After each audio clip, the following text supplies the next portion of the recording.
और इच्छा, अब चलते हैं इच्छा। एक होती है जरूरत, जरूरत रोटी कपड़ा मकान शिक्षा, जरूरतें पूरी हो सकती है, जरूरत तो रिक्शा वाले की भी पूरी हो सकती है, पर एक होती है इच्छा। रावण की क्या थी, जरूरत या इच्छा? बोलो। दुर्योधन की क्या थी, जरूरत या इच्छा? जरूरत तो रोटी कपड़ा की, जरूरत तो रिक्शे वाले की पूरी हो सकती है, पर इच्छाएं तो रावण की पूरी नहीं हो सकी। इसलिए इच्छाओं के हिसाब से जीवन को ना जियो। जीवन को कैसे जीना है? जरूरत के हिसाब से। जितनी जरूरत हो उतना काम कर लो, उतना पूरा कर लो, और बाकी बचा हुआ समय भगवान के चरणों में समर्पित करो। यही जीवन का सार है। वरना इच्छाएं पूरी करते करते मर गए, क्या पा गए? इच्छाओं का कोई अंत हो तो बता दो। आज आपकी 1 करोड़ की इच्छा है, 1 करोड़ आते ही 4 करोड़ की इच्छा हो जाएगी, 4 करोड़ आते ही 50 करोड़ की इच्छा हो जाएगी, 50 करोड़ आते ही 100 करोड़ की इच्छा हो जाएगी, 100 करोड़ जिसके पास आ जाए वो 200 करोड़ की इच्छा करता। इच्छाओं का कोई अंत नहीं, इच्छाओं का कोई, बोलो मेरी मां, इच्छाओं का कोई अंत नहीं।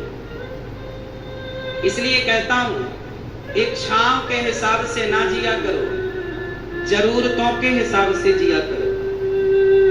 हम तो उतना ही काम करते हैं जितने से जरूरत पूरी हो जाए, हम कोई इच्छा रखते ही नहीं।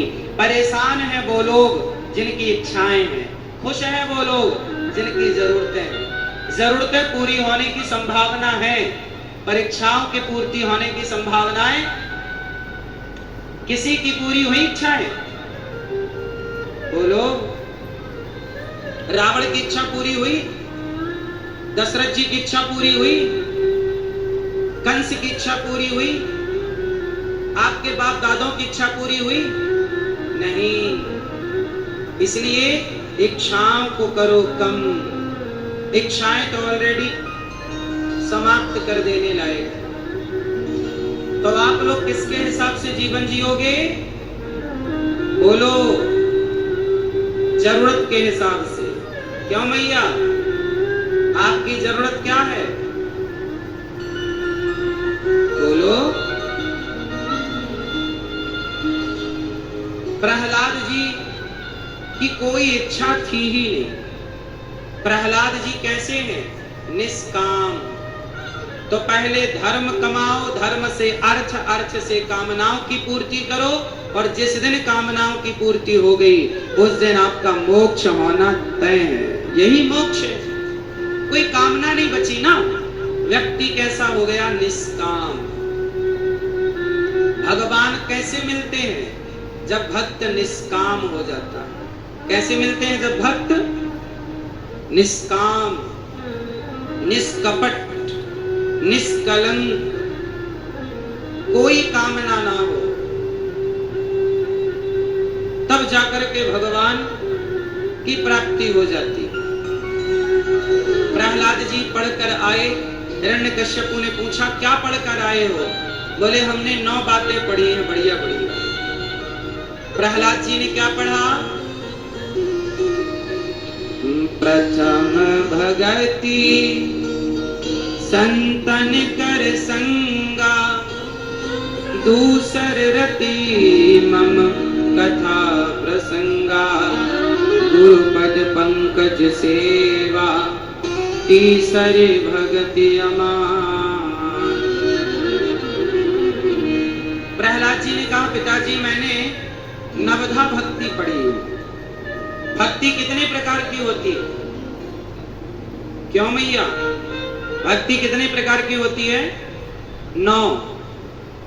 9 में पहली भक्ति है प्रथम भगति संतन कर संगा, संतों का संग करना, कथाएं सुनना, यही पहली भक्ति है। इसलिए कहीं भी रहो कथाएं रोज सुना करो। ये दास अनिरुद्ध आपको रोज कथा सुनाता है, साधना टीवी पर आप रोज सुनते हैं। कितने लोग कथा रोज सुनते हैं? साधना चैनल पर रोज कथा आती है, आप रोज सुनते हो कि कभी कभी? क्यों मैया? कभी कभी रोज। पहली भक्ति है कथा सुनना, दूसरी भक्ति है दूसर रति मम कथा प्रसंगा, कथा को प्रेम से सुनना दूसरी भक्ति है। और गुरु पद पंकज सेवा तीसरी भक्ति अमान। माता की, पिता की, गुरु की, समाज की सेवा करना तीसरी भक्ति। भक्ति क्या है? सेवा करना। आप कितने लोग अपने पति के पांव दबाती हो? मैया, आप में से कितनी स्त्रियां अपने अपने पति के पांव दबाती हैं?